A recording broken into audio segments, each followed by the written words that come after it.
A Sankarshan Joshi trip. Especially in India, right? Like uh, women lifting weights, like they associate lifting weights to something bad happened to their uterus. Like I have Oh heard, yeah. like my mom and my sister talk about this. Like Yeah. so, right now I've gotten my sister and my mom slowly into like lifting weights. Like right now, like That's I'm, nice. yeah, Congratulations. like That's a huge step. I know.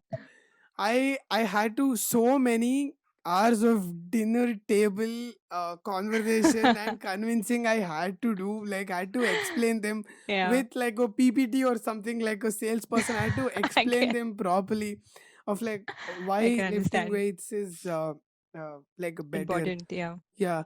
So like does it actually impact the uterus like lot of people think? Like what Hmm. is this myth all about? Like So I'll tell you, okay, this is something that I remember one of my family member telling me that so um I will also tell you why from what point they can be right.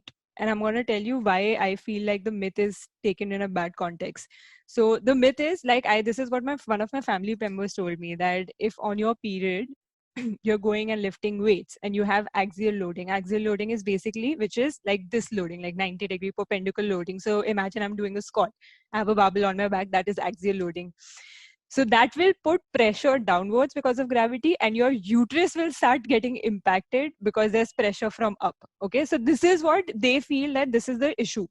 Like you shouldn't, and you shouldn't be doing this now. And this is a complete myth. To answer your question, that is not what happens. Like when you're lifting weights, there are a lot of female athletes. Like I know a lot of power lifters who lift the heaviest weight for one rep, and they have done this on their period too. It's a little uncomfortable for sure. Your energy levels are impacted a lot. You might feel low, you might not perform your best, but I know that they have done it. I have seen a lot of athletes do this, and that is complete bullshit for sure. But I understand like few reasons that I can say why people are like why our elders are so considered like concerned about this is during the whole this menstruation period, obviously, because the blood is flowing out of your body like literally, you lose a lot of iron, you lose a lot of micronutrients, and especially iron, and your body is a little weak. Like yeah, it is a little weak, and in that weakness, if you're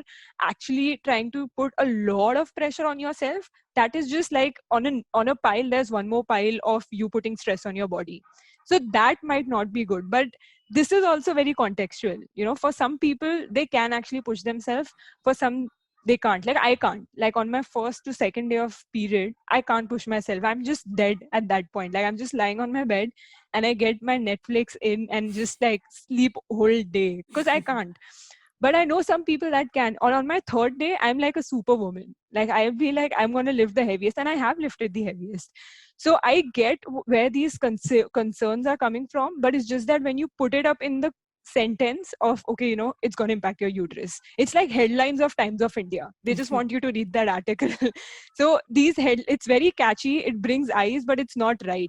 But I can understand where they're coming from, like why they're telling you. Like even as simple as when a lot of there's this one myth also that you're not supposed to enter the kitchen when you're on your period. Now I don't know if there's any religious context to it, but what I can understand, like once I was talking to my mom about it, and she said that maybe this is not the right headline to say to other person, but maybe what it means is that you're weak, so don't do any work, just chill. So don't go to the kitchen, because and obviously this is also again a very like a patriarchal thing to say that women belong to a kitchen. But I in this context I understand the concern, where the concern is coming from, that you should rest. So it's a complete myth that is going to impact your uterus, but there are obviously some nuances to it. So I can't just say that it's good and leave it to you.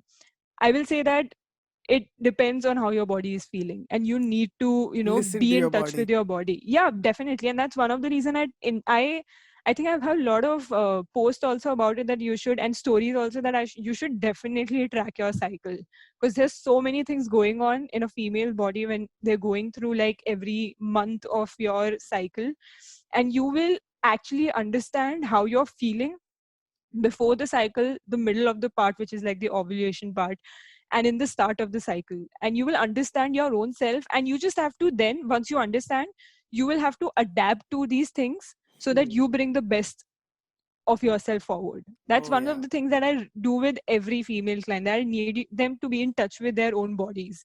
And then if they come to me, like I have my clients coming to me and saying that, Shivi, I'm just like, I'm going to skip today's workout because I'm not feeling well and I think I'm going to get my periods. And I was like, yeah, cool. If you think you need that rest, go for it.